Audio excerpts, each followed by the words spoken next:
राज्याच्या लोकसभा निवडणुकीमध्ये high voltage लढतीमध्ये अहमदनगरमधील Vikhe Patil विरुद्ध निलेश लंके या लढतीकडे महाराष्ट्राचे लक्ष लागलं आहे। अजित पवारांचा विरोध जुगारत आणि आपल्या आमदारकीचा राजीनामा देऊन निलेश लंकेंनी सुजय विखेंविरुद्ध दंड ठोपटले आहे। राष्ट्रवादी शरदचंद्र पवार पक्षाने निलेश लंकेंना महाविकास आघाडीकडून लोकसभेच्या रणांगणात उतरवलं आहे। त्यामुळे लंके विरुद्ध विखे असा सामना अहमदनगर जिल्ह्यात चर्चेला आहे आणि हा सामना अतिशय प्रतिष्ठेचा बनलेला आहे। या मतदारसंघातील दोन्ही उमेदवारांनी आपला उमेदवारी अर्ज दाखल केला आहे। त्यामुळे या अर्जासोबत आपल्या संपत्तीचं विवरणपत्रही जोडण्यात आलं आहे। त्यानुसार निलेश लंकेंची संपत्ती सार्वजनिक झाली आहे। मी सर्वसामान्य माणूस असून लोकांच्या सेवेसाठी राजकारणात आलोय असं निलेश लंके आपल्या भाषणातून सांगतात। त्यामुळे साहजिकच त्यांची संपत्ती किती हे जाणून घेण्याची उत्कंठा त्यांच्या मतदारसंघातील व राज्यातील इतर लोकांनाही लागली आहे। लंकेंनी साध्या पद्धतीने आपला उमेदवारी अर्ज दाखल केला, त्यासोबत संपत्तीचे विवरणपत्रही जोडलं आहे। मी आधीपासूनच सांगितलं आहे की मी समाजासाठी काम करतो। माझ्यावर अनेक वेळा आरोप झाले की माझी प्रॉपर्टी इथं आहे तिथं आहे।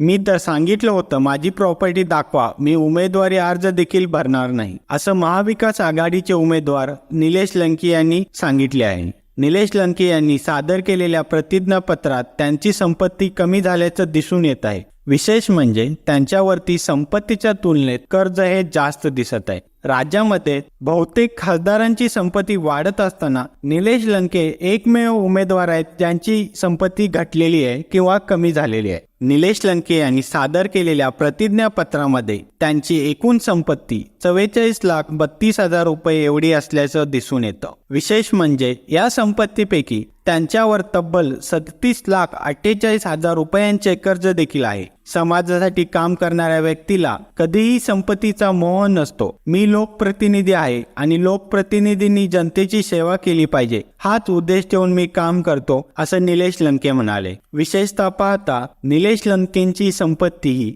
जवळजवळ महाराष्ट्रातील सर्व उमेदवारांच्या मध्ये कमी दिसत आहे। अहमदनगर लोकसभा मतदारसंघातून महाविकास आघाडीचे उमेदवार निलेश लंके यांनी मंगळवारी आपला उमेदवारी अर्ज भरला। मात्र महाविकास आघाडीमधील शिवसेना उद्धव ठाकरे गटाचे उपजिल्हा प्रमुख गिरीश जाधव यांनी या मतदारसंघातून अपक्ष उमेदवारी अर्ज भरला होता। एकीकडे महाविकास आघाडीत मित्रपक्ष असलेल्या शिवसेना पक्षाच्या जिल्ह्यातील नेत्याने अशी बंडखोरी केल्यामुळे यामागील नेमकं राजकारण काय असा प्रश्न सर्वांनाच पडला होता।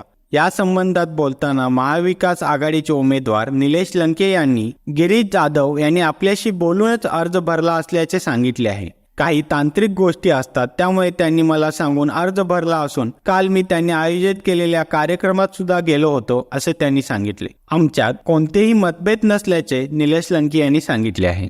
निलेश लंके यांच्या समोर लढणारा भाजपा महायुतीचे उमेदवार सुजय विखेंनी देखील फॉर्म भरला आहे। त्यांच्या प्रतिज्ञापत्रात असं दिसून येतं की 2019च्या तुलनेत मोठी वाढ त्यांच्या संपत्तीमध्ये झालेली आहे। त्यांच्या स्थावर व जंगम मालमत्तेत सुमारे 11,93,84,039 रुपये इतकी वाढ झाल्याचे दिसून येत आहे। या अर्जासोबत जोडलेल्या प्रतिज्ञापत्रावर उमेदवारांचे मालमत्तेचे विवरण देण्यात आलेले आहे। यामध्ये विखेंच्या संपत्तीत 6,03,93,897 तर स्थावर मालमत्तेमध्ये 5,89,90,142 रुपयांची वाढ झाली आहे। त्यानुसार सुजय विखेंची एकूण संपत्ती 11,93,84,000 रुपयावर पोहोचली आहे। वरील महाविकास आघाडी महायुतीचे उमेदवार पाहिले तर सुजय विखे पाटील यांची संपत्ती ही निलेश लंके यांच्यापेक्षा जास्त दिसून येत आहे। जसे निलेश लंके बोलतात की मी समाजासाठी काम करणारा कार्यकर्ता आहे, त्यानुसार त्यांची संपत्ती ही कमी दिसत आहे।